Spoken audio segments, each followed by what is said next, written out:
Niko seorang pemilik restoran yang hampir bangkrut, tinggal di sebuah desa terpencil. Niko merasa bahwa hidupnya terjebak dalam kebuntuan. Hutang menggunung dan usahanya semakin terpuruk. Setiap hari dia berjuang untuk bertahan hidup, namun rasanya tidak ada harapan.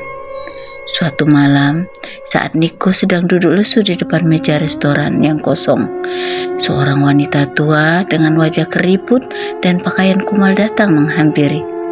Tanpa basa-basi, dia berkata dengan suara rendah namun tegas, "Kamu ingin keluar dari belenggu kemiskinan?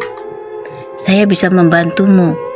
Kekayaan ada di depan mata, tapi ada harga yang harus dibayar." Niko yang sudah putus asa langsung tertarik.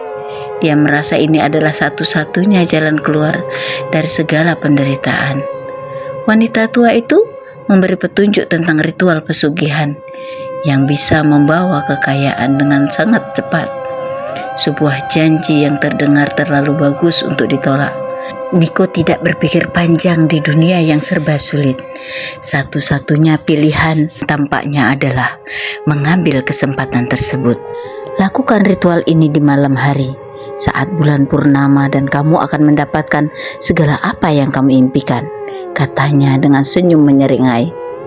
Tapi ingat, kamu harus siap untuk memberi sesuatu sebagai imbalannya.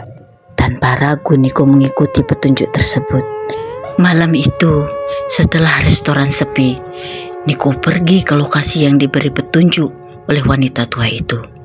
Di sebuah hutan yang gelap dan sunyi, sebuah ceruk terpencil menjadi tempat ritual itu berlangsung. Begitu ia sampai, seorang pria berjubah hitam menyambutnya tanpa sepatah kata pun. Dukun tersebut hanya memberi isyarat agar Niko mengikuti apa yang diminta. Tanpa banyak pertanyaan, Niko duduk di lingkaran lilin dan sang dukun mulai mempersiapkan segala bahan ritual. "Kamu harus memberikan sesuatu yang berharga," kata dukun itu dengan suara serak. "Darah itu yang harus diberi, dan bukan hanya darah biasa. Lakukanlah pengorbananmu untuk memperoleh apa yang kamu inginkan." Tanpa pikir panjang, Niko mengambil pisau kecil yang tersedia dan melukai telapak tangannya. Darah merah segar mulai mengalir. Dukun itu mengangkat tangannya dan mulai melantunkan mantra yang tidak dimengerti Niko. Seiring suara goib itu bergema di tengah malam, Niko merasa tubuhnya seperti terperangkap dalam aliran energi yang sangat kuat. Setelah ritual itu selesai, ia kembali pulang dengan dada berdebar, namun dengan sedikit harapan. Keesok harinya, tanpa terduga, restoran yang dulunya sepi kini dipenuhi pelanggan. Setiap meja terisi dengan pengunjung datang dari berbagai penjuru desa, bahkan kota lain. Bisnis Niko berkembang sangat pesat dalam waktu singkat. Ia merasa hidupnya berubah 180 derajat. Keuangan yang kerap menjeratnya kini terbuka luas. Namun, ada yang salah. Keberhasilan yang dirasakan Niko bukan hanya membawa pada kekayaan, tetapi juga membawa rasa ketakutan yang tidak terbendung. Di malam hari, saat restoran tutup dan suasana lengang, suara-suara aneh mulai terdengar berisik dari balik tembok. Lantunan musik yang diputar tanpa ada yang menyentuh perangkat pemutar musik. Tidak jarang, di balik jendela yang tertutup rapat, Niko melihat bayangan melintas dengan cepat, seolah ada yang memata-matai. Suatu malam yang hening, Niko kembali ke restoran setelah tengah malam. Dia merasakan udara dingin yang tak biasa merayap ke kulitnya, seolah malam itu menjeratnya dengan kehadiran yang tak kasat mata. Saat dia melewati ruang dapur, tiba-tiba sebuah suara keras terdengar. Pintu yang seharusnya tertutup rapat-rapat tiba-tiba terbuka dengan sendirinya. Niko berhenti di ambang pintu. Matanya memicing di ujung ruang yang gelap.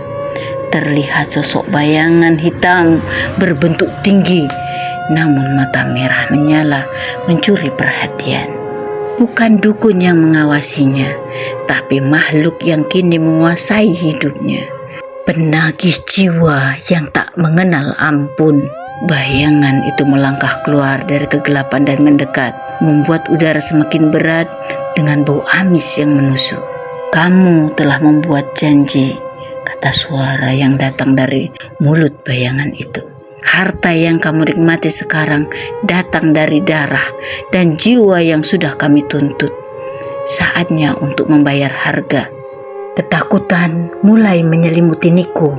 Setiap detik terasa lambat. Dia berlari keluar restoran, berusaha melarikan diri. Tapi saat menoleh ke belakang, restoran itu sudah berubah menjadi lebih besar dan gelap, seolah menjadikannya tempat terkutuk yang tak akan pernah bisa ditinggalkan. Dalam semalam, restoran yang semula penuh dengan kehangatan kini berubah menjadi bangunan yang sepi, gelap, dan terbengkalai. Tertinggal sebagai sebuah mimpi buruk bagi siapapun yang mendekat. Niko pun tak pernah terlihat lagi. Rumor yang beredar mengatakan ia hilang tanpa jejak, dan restoran itu dihantui oleh roh-roh yang dibayar dengan jiwa sepanjang waktu. Sejak itu, siapapun yang datang dekat dengan restoran itu hanya mendengar bisikan dari dalam gedung, suara teriakan panik Niko yang seakan menggema dalam kegelapan. Selamanya terjebak dalam janji yang dibuat untuk memperoleh harta dengan cara salah. Pesan moral dari kisah ini adalah setiap keputusan yang diambil dengan cara yang tidak benar akan membawa dampak buruk yang jauh lebih besar dari apa yang dibayangkan, sehingga membuat kita terperangkap dan terjerumus dalam lingkaran setan. Hati-hati dengan godaan dunia yang wujudnya kekayaan, karena ia sering membuat manusia terjebak dalam kesesatan.